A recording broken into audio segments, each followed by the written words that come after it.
The apartment smelled like garlic and desperation. I'd spent 3 hours cooking, homemade pasta, roasted vegetables, tiramisu from my grandmother's recipe. My hand shook slightly as I set the table, adjusting forks that didn't need adjusting, checking my phone for the 10th time. They were late. Of course they were late.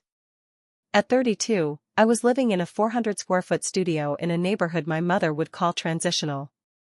Cracked tiles in the bathroom, radiator that clanged at odd hours, a view of a brick wall. But it was mine. First place I'd ever rented without a roommate, without debt strangling me, without pretending to be someone I wasn't. The buzzer finally rang. I smoothed my shirt, took a breath, and opened the door. My father walked in first, surveying the space with the critical eye he usually reserved for construction sites. My mother followed, her smile tight and evaluative. My brother wasn't with them, too busy with his tech startup to visit his failure sister. "Well," Dad said, hands in his pockets. "This is cozy." Cozy. The word people use when they mean small and disappointing. Mom touched the kitchenette counter like it might be contagious. "How much are you paying for this?" $1,200 a month. Her eyebrows rose. "For this?" "Sweetheart, that's robbery." I forced a smile. "Dinner's ready. Please, sit." They ate quickly, mechanically. Dad checked his phone twice. Mom complimented the pasta in that tone that actually meant this is fine but nothing special. I asked about work, about the family business, about anything that might generate real conversation. "Your brother's startup just closed a Series B round," Dad said. $3 million in funding. He's being featured in the Business Journal next month. That's great. He's doing what matters. Building something real. The implication hung heavy, unlike you. After 40 minutes, they made excuses. Early morning tomorrow. Long drive home.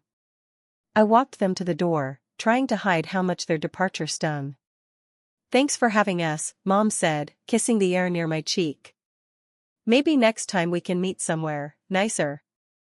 I closed the door and leaned against it, hearing their voices in the hallway. God, that was depressing, Mom's voice, slightly muffled. She's 32 living like a college student. I told her architecture was a mistake. Should have joined the business. At least Marcus is doing well. One successful child is better than none. Their footsteps faded. I stood there for a full minute, then walked to the window. Pulled out my phone and opened Instagram.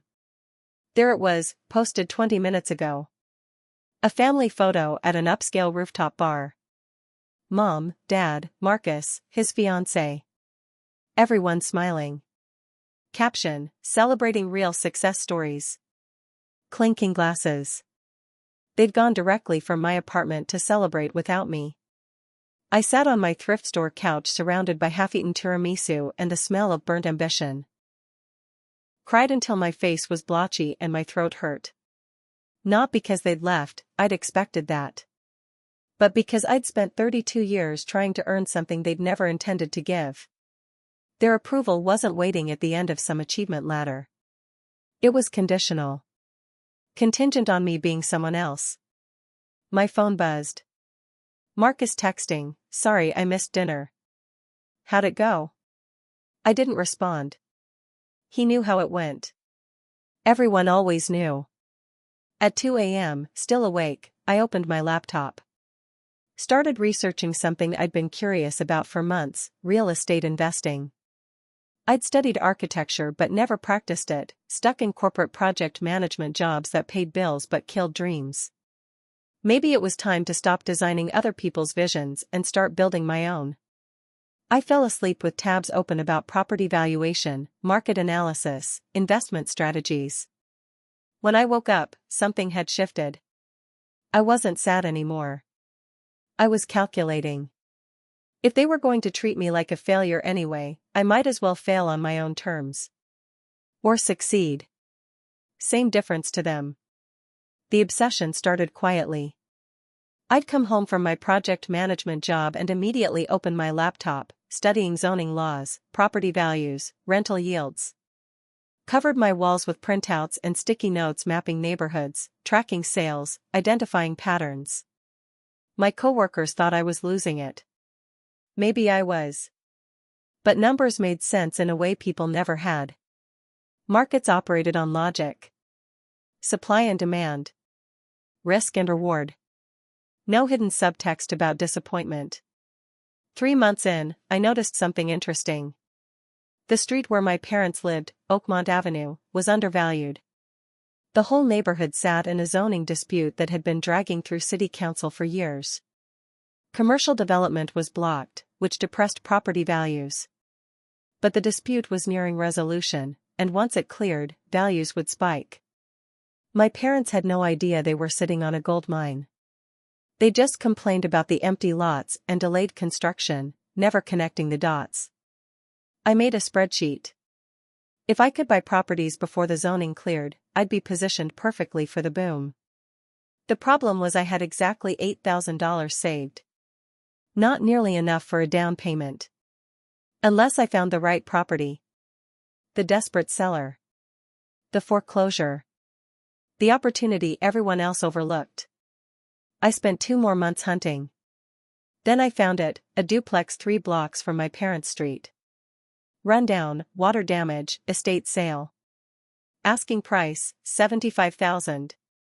I could swing it with an FHA loan and my savings. I put in an offer. It was accepted the next day. The duplex was worse than the photos suggested. Water damage had rotted the floors in 1 unit. The plumbing was ancient. The roof leaked in 3 places.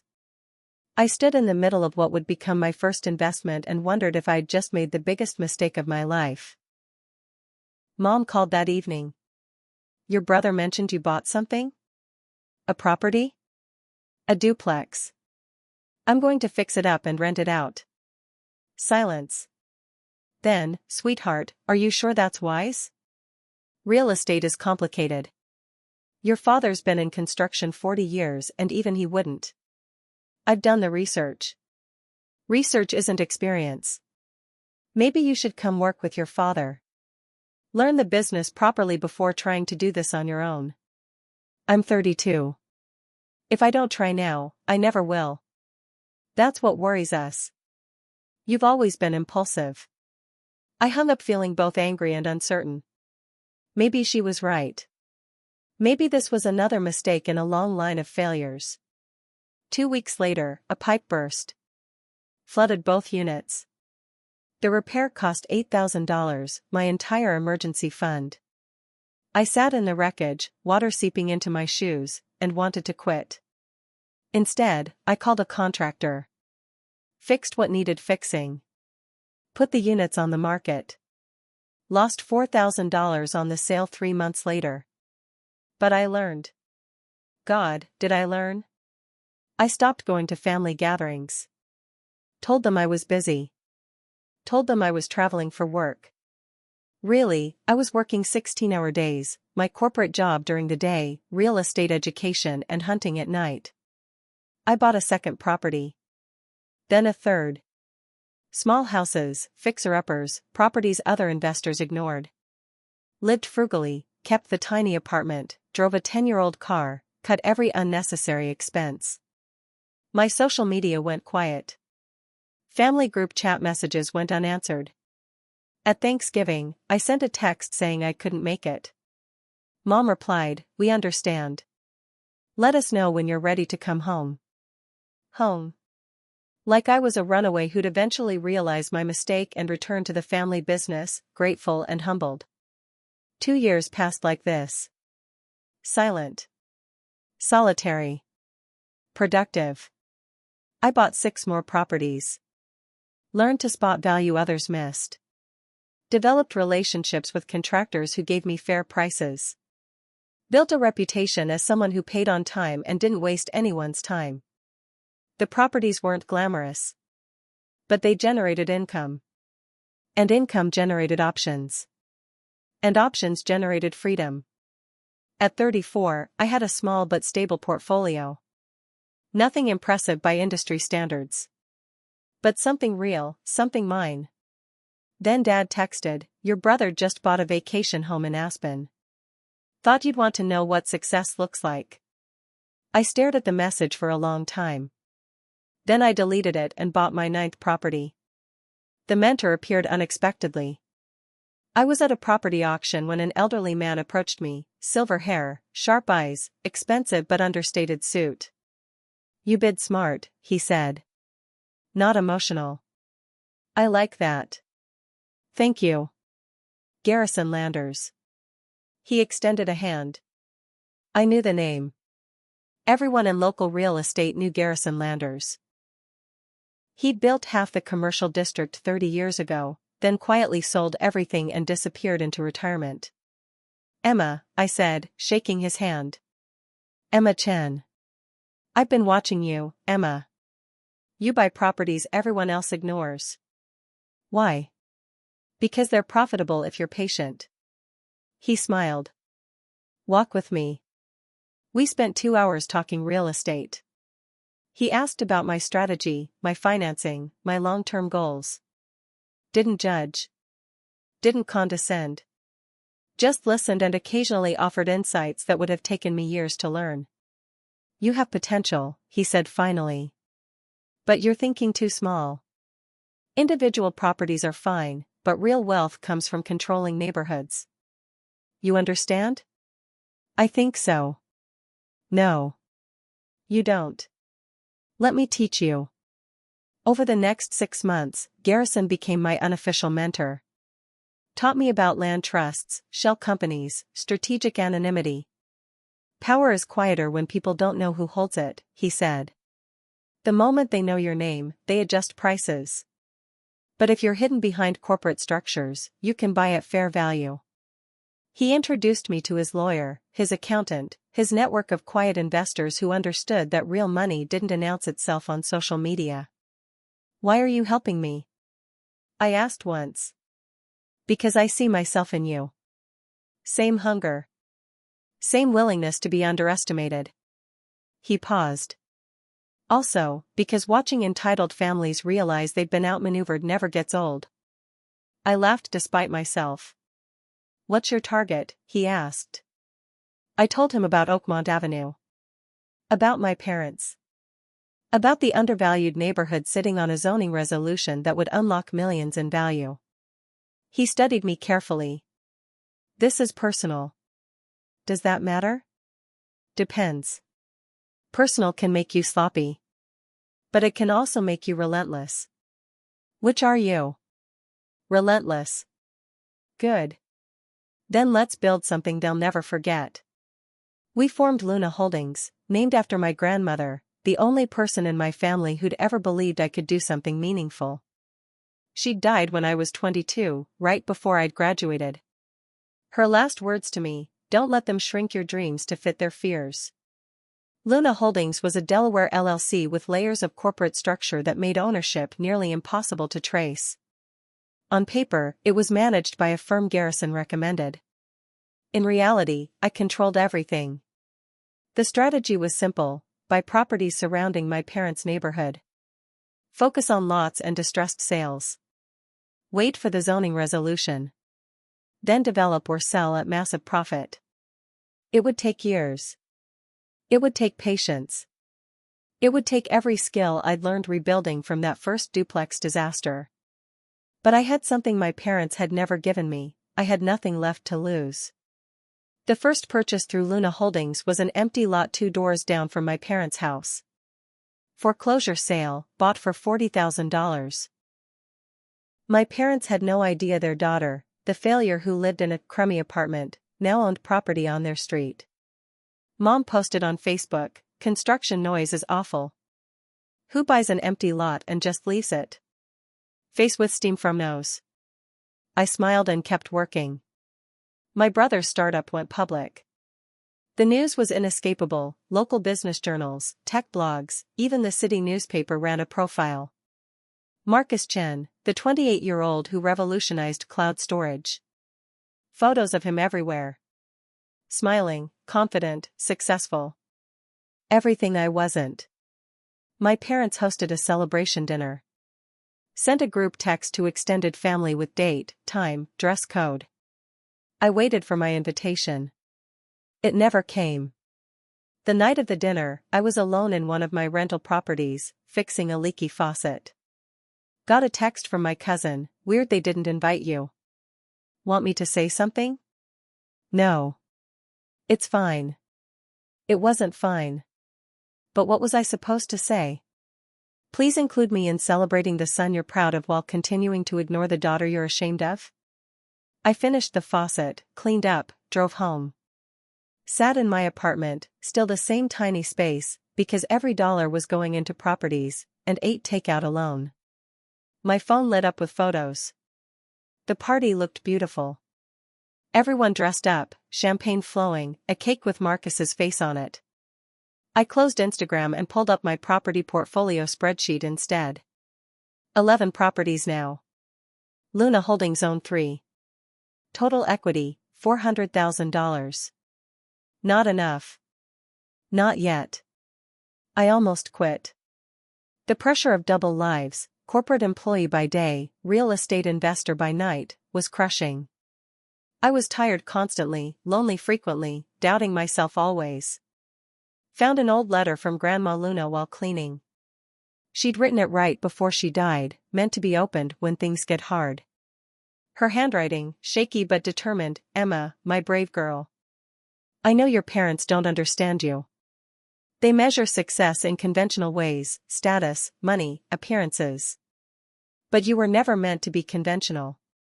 You were meant to build something they can't comprehend until it's towering over them.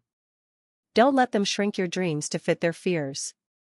Build bigger than they can imagine. Love, Grandma Luna." I read it 3 times, tears blurring the words. The next day, I took out a loan against my properties. Remortgaged everything. Used the capital to buy 4 more lots near Oakmont Avenue. Garrison called, "You sure about this leverage?" "No. But I'm doing it anyway." Good girl. The market crashed in 2019. COVID hit. Real estate froze. Everyone panicked. My corporate job laid me off, budget cuts, last hired first fired. I was 36, unemployed, overleveraged, and holding 13 properties in a market that had just evaporated. My parents called. First time in 18 months. "We heard you lost your job. Maybe it's time to come home.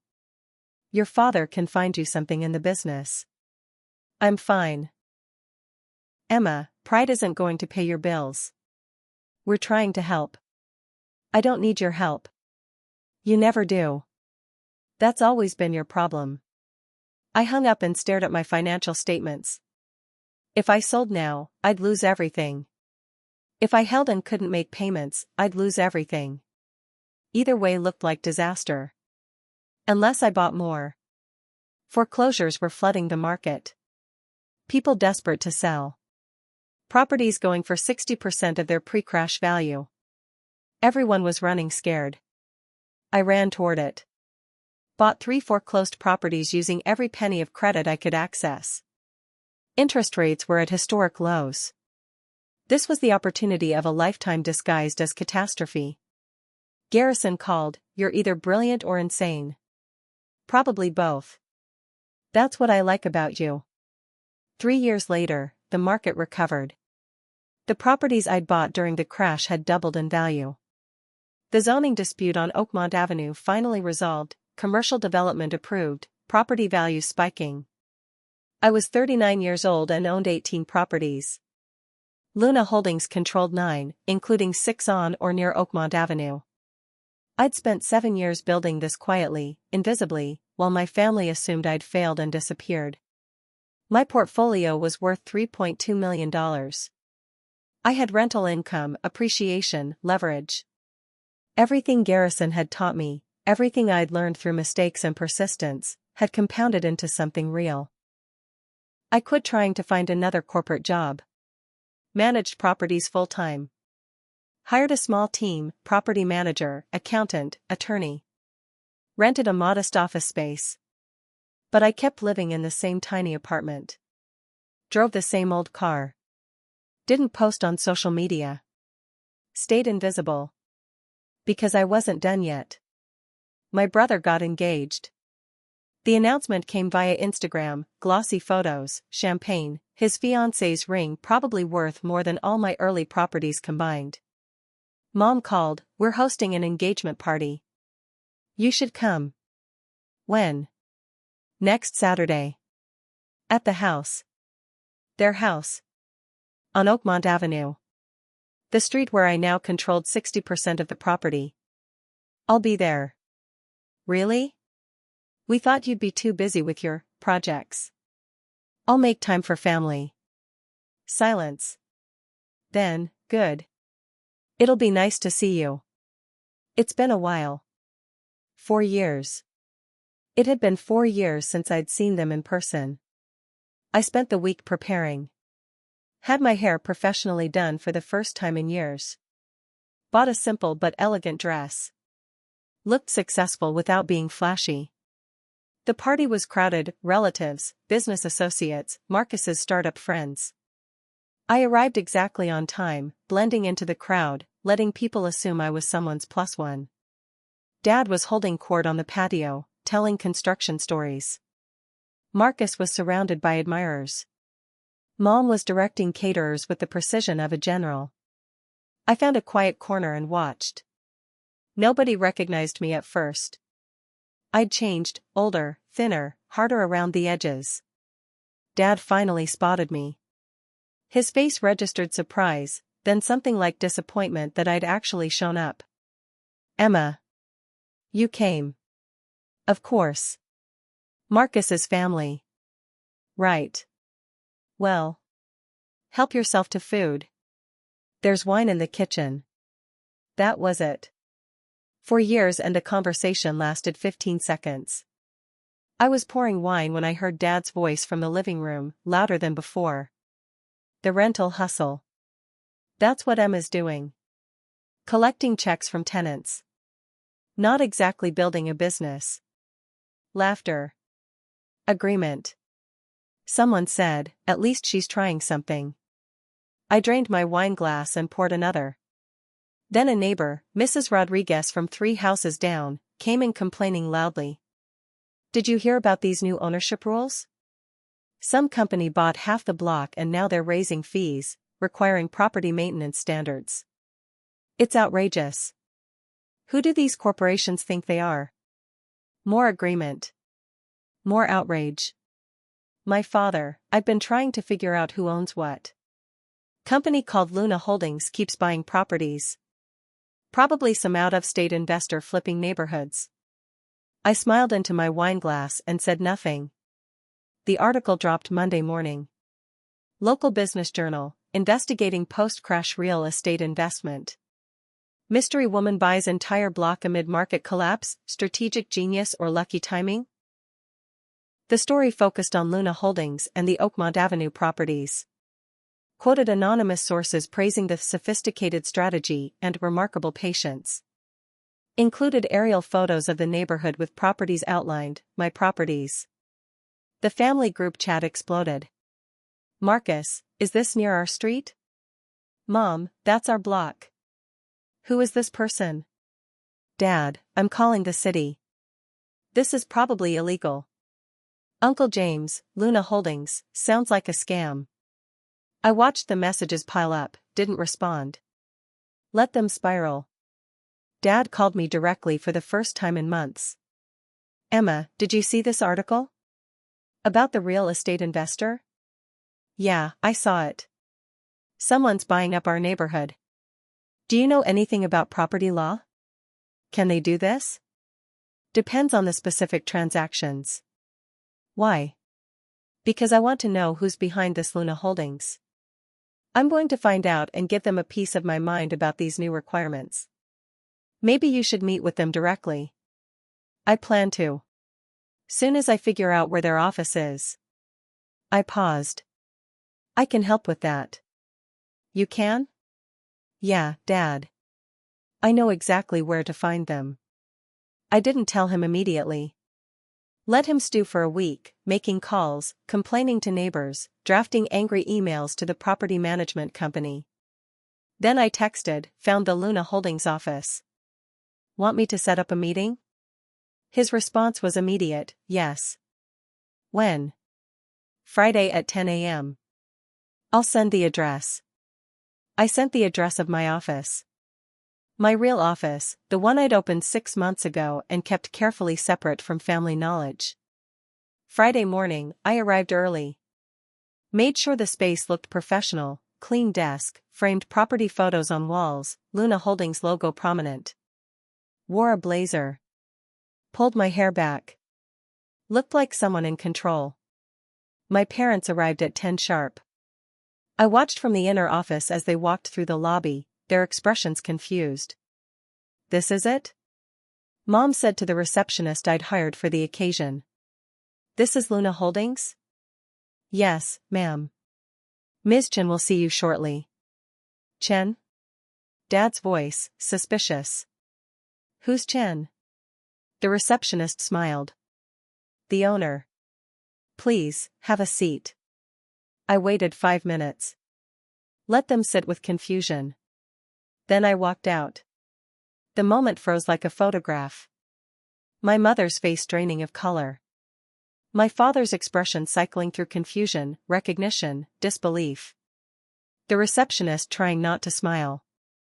Hi, Mom. Dad. Thanks for coming.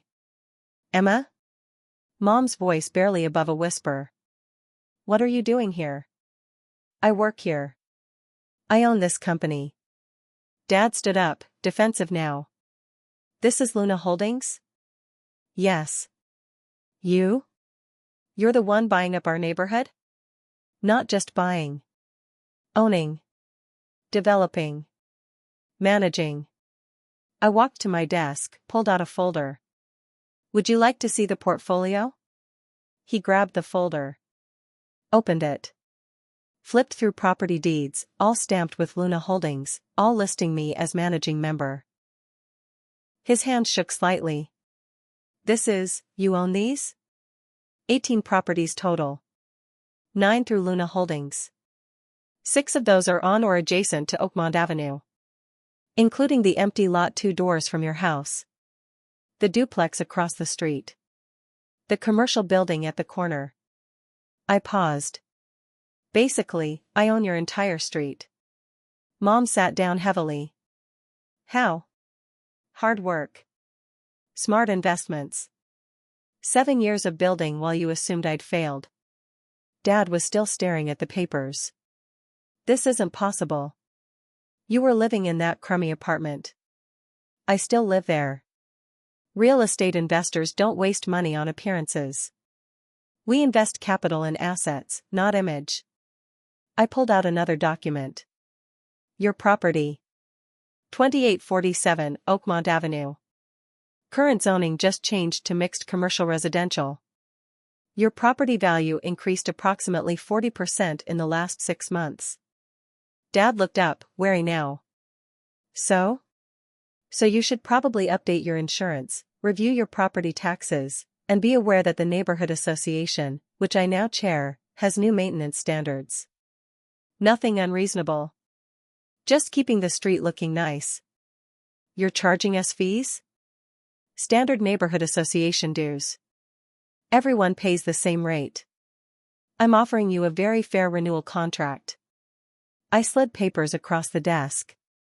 Same terms as every other property owner. He didn't take the papers. This is revenge. This is business. If it were revenge, I'd be a lot less professional about it. Mom spoke finally, voice shaking. You did all this to hurt us?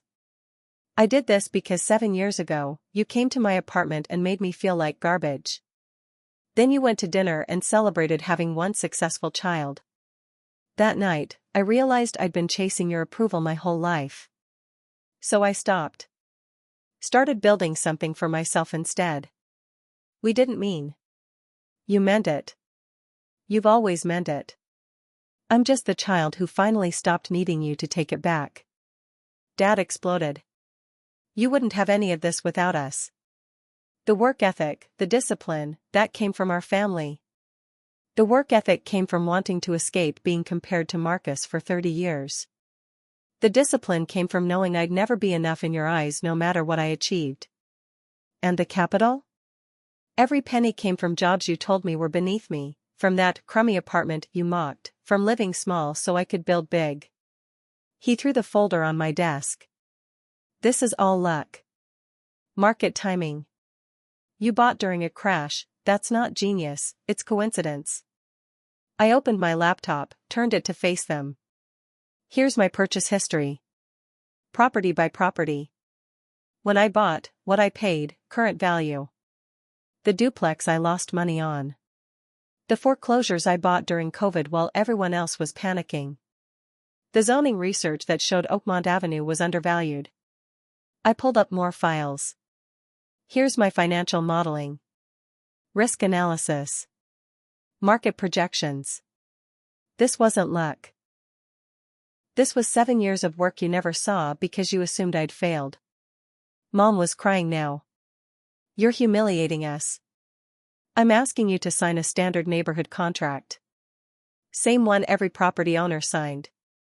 If that's humiliating, maybe examine why you feel entitled to special treatment just because you're my parents. We're not just your parents. You're right. You're the people who taught me I wasn't good enough. Thank you for that. It was excellent motivation. Word spread fast. Small community, smaller gossip circle. Within a week, everyone on Oakmont Avenue knew the mysterious Luna Holdings owner was Emma Chen, the daughter who disappeared and somehow bought the entire street. Marcus called. First time in years. Emma, what the hell? Mom's crying, Dad won't talk about it, and people are calling me asking what's going on. I bought property. That's what's going on. You're destroying the family reputation. What reputation? The one where I don't exist except as a cautionary tale? That's not fair. Neither was being excluded from your engagement party announcement photos. Neither was 4 years of silence while you became the golden child and I became the disappointment you didn't mention. Silence. Then, quietly, I need a favor. Of course you do.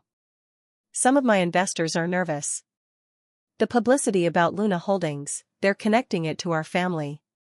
Stock price dropped 3%. Can you make a statement saying this isn't personal? No. Emma, please. This affects my company. You're Marcus Chen, the 28-year-old genius who revolutionized cloud storage. Figure it out. I'll pay you. Name your price. That stopped me. What? For silence. For a statement. For whatever makes this go away. I'll pay. You're serious. Completely. I laughed. Couldn't help it. You want to pay me to fix your reputation problem because Mom and Dad's embarrassment is hurting your stock price? Yes. Okay. I'll help you. Really? Under contract. Market rate consulting fee. Proper legal agreement. Not compassion, not family loyalty. Business. Fine. Whatever. Just fix this. I wrote up a contract that evening. Charged him $50,000 for reputation management consulting. He signed without reading carefully. I issued one neutral public statement and his stock stabilized. Best money I ever made. Mom showed up at my office a month later. Alone, unannounced, looking smaller than I remembered. Can we talk? Just us? I gestured to a chair. She sat carefully, hands folded in her lap like a reprimanded child. I've been thinking a lot. About what you said. About how we treated you. I waited. We didn't know you'd make it. That sounds terrible, but it's true. You were always so different from Marcus. He was focused, ambitious in ways we understood. You were creative, abstract. Your father and I worried constantly that you'd struggle. So you made sure I did by constantly telling me I wasn't good enough? We thought we were protecting you. Toughing you up. Preparing you for a world that wouldn't be kind to someone who dreams too much. You weren't protecting me. You were protecting yourselves from having a daughter who didn't fit your definition of success. She wiped her eyes. You're right. And I'm sorry. Truly sorry. Not because you're successful now, but because we should have supported you when you had nothing. I didn't have nothing. I had myself. That was enough. Is it too late to fix this? I thought about it. Really thought. I don't know.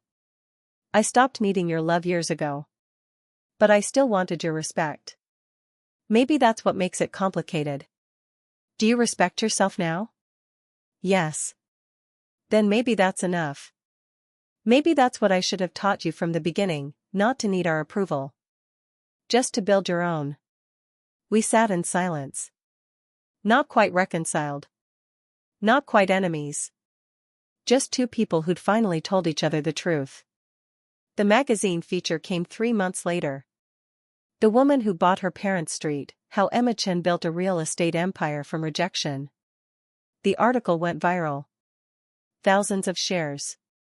Comment sections exploded with people sharing their own family rejection stories, their own journeys building success from spite. Public opinion split. Some called me inspirational. Others called me vindictive. I didn't care about either label. I'd stopped performing for audiences. My father refused all interview requests. The shame of being outmaneuvered by the daughter he'd dismissed was too much. Mom gave one interview, tearful, apologetic, claiming she was proud even if she'd never shown it. Marcus's company recovered. He sent me a thank you note with a consulting check. We weren't close, probably never would be. But we were cordial. That was progress. Garrison called. You did it. Built something they'll never forget. I built something I'll never forget. They're just witnesses. Even better. I bought one more property on Oakmont Avenue. The corner lot that had been abandoned for a decade. Planned to develop it into something useful instead of just profitable. The Luna Center opened a year later. Modern building, glass and steel, built on the corner lot I'd renovated. Ground floor, co-working spaces for women entrepreneurs. Second floor, free workshops on property management, investing, financial literacy. Named after my grandmother, naturally. The opening ceremony was small but meaningful. Local business owners, women who'd taken the workshops, Garrison standing in the back looking proud. My parents came. I'd invited them, surprisingly. They stood awkwardly near the entrance, unsure whether they belonged. During my speech, I thanked Garrison, my team, the community. Then I paused. This building stands on Oakmont Avenue because 7 years ago, someone made me feel small in a tiny apartment. They thought they were showing me my failure. Really, they were showing me my foundation. I met my parents' eyes across the room. So thank you. For underestimating me. It gave me something to build from.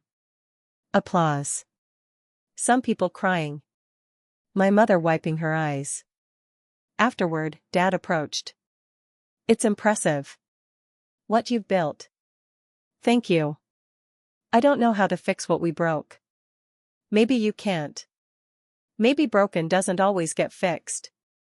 Maybe it just gets acknowledged. He nodded. Can I help? With the center? I still know construction, maintenance. I could volunteer. I studied him.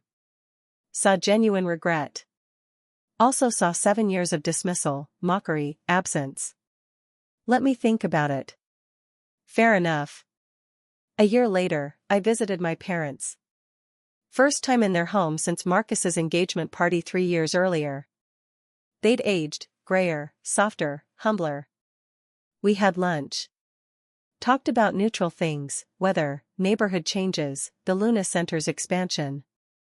Avoided the deeper wounds that hadn't fully healed and maybe never would. After lunch, I helped Mom to her car. She was recovering from a minor surgery, moving slower than before. "Thank you for coming," she said. "I know we don't deserve your time. You're my parents. That doesn't stop meaning something just because it's complicated." We drove down Oakmont Avenue slowly. I looked at the properties, the duplex where I'd lost money, the empty lot that had been my first Luna Holdings purchase, the corner where the Luna Center now stood. My street. Built from the foundation of their rejection. "Do you regret it?" Mom asked quietly. "Being so hard on us?" "I wasn't hard on you. I just stopped being soft on myself." "That's a good answer." We pulled up to my building, not the tiny apartment anymore, but a modest condo I'd bought once the portfolio was stable. Still not flashy. Still not designed to impress. "Emma?" Mom called as I got out. "Your father and I are proud." I know it's too late for that to matter. But we are. "It matters," I said. "Just not the way it used to." I waved as she drove away. Went inside. Made tea. Sat in my living room looking at the framed deed to my first property, the duplex disaster that had taught me everything. 7 years ago, they'd called my apartment a place where ambition goes to die. They'd been wrong. It was where ambition was born. I whispered to Grandma Luna's memory, they called it a crummy apartment. I called it my first foundation. Outside, the city lights sparkled. Inside, I felt something I'd never felt in 39 years, complete. Not because my family finally approved. Because I'd built a life that didn't require their approval to be real. The street was mine. The success was mine. The peace was mine. And that, finally, was enough.